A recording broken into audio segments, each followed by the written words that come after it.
అందరికి నమస్కారం. కల్తీ మద్యం ఆంధ్ర రాష్ట్రంలో ఈ మధ్య తరచుగా వినిపిస్తున్నటువంటి పదం. ఈ కల్తీ మద్యాన్ని తాగి ఎంతో మంది ప్రాణాలు కోల్పోతున్నారు. ఎన్నో కుటుంబాలు అనాథలై వీధిన పడుతున్నాయి. మరి దీని అంతటికీ కారణం ఎవరు? ఈ కల్తీ మద్యం తయారీ మరియు అమ్మకాల వెనక ఉన్న కథ, స్క్రీన్ ప్లే మొత్తం ఈ కూటమి ప్రభుత్వమే. కూటమి ప్రభుత్వం సహకారంతోనే నకిలీ మద్యం తయారీ మరియు అమ్మకాలు జరుగుతున్నాయి.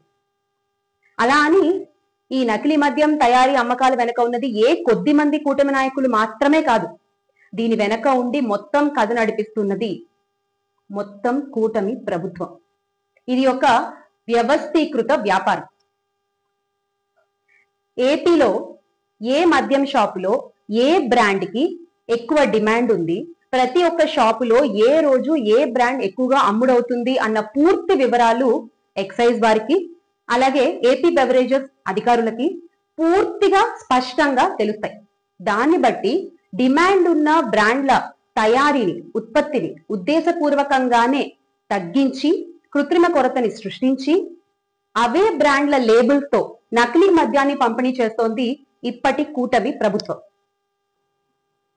మార్చి నుంచి కూడా ప్రొడక్షన్ ఆర్డర్స్ ని ఆపేశారు. ఇలా పీఓస్ మార్చి నుంచి ఆపేసిన ఒక ఇన్ఫర్మేషన్ ని కూడా మీరు కావాలంటే రైట్ టు ఇన్ఫర్మేషన్ యాక్ట్ 2005 ద్వారా మీరు తెలుసుకోవచ్చు. డీటెయిల్ ఇన్ఫర్మేషన్ మీరు అభ్యర్థన తెలియజేస్తే 10 to 15 days లో మీకు చేరుతుంది. ఇలా పీఓస్ ని ఆపేసి ఎలా అయితే మద్యం అమ్ముకునే వాళ్ళకి, అలాగే నకిలీ మద్యం తయారీకి, నకిలీ మద్యం సరఫరాకి ఇండైరెక్ట్ గా ప్రస్తుత గవర్నమెంట్ ఎలా సపోర్ట్ చేస్తుంది అన్న విషయం మీకు క్లియర్ గా అర్థమవుతుంది. ఇందులో భాగంగా డిమాండ్ ఉన్న బ్రాండ్ల మద్యం సరఫరాలో రేషన్ పద్ధతిని అనుసరిస్తున్నారు.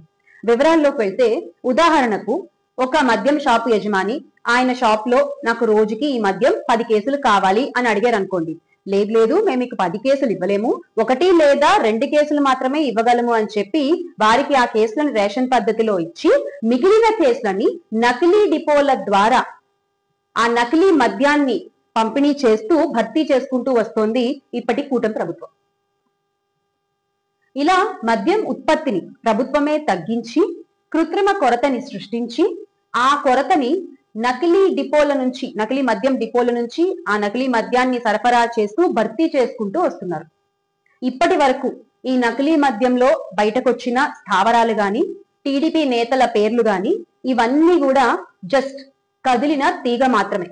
ఇంకా కదలాల్సిన డొంక చాలానే ఉంది.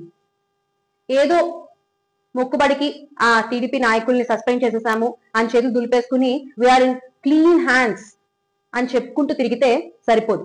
మీ పచ్చ మీడియాల్లో మిమ్మల్ని మీరు పొగుడుకుంటూ ఎన్ని అబద్ధాలు చెప్పినా కూడా నిజాన్ని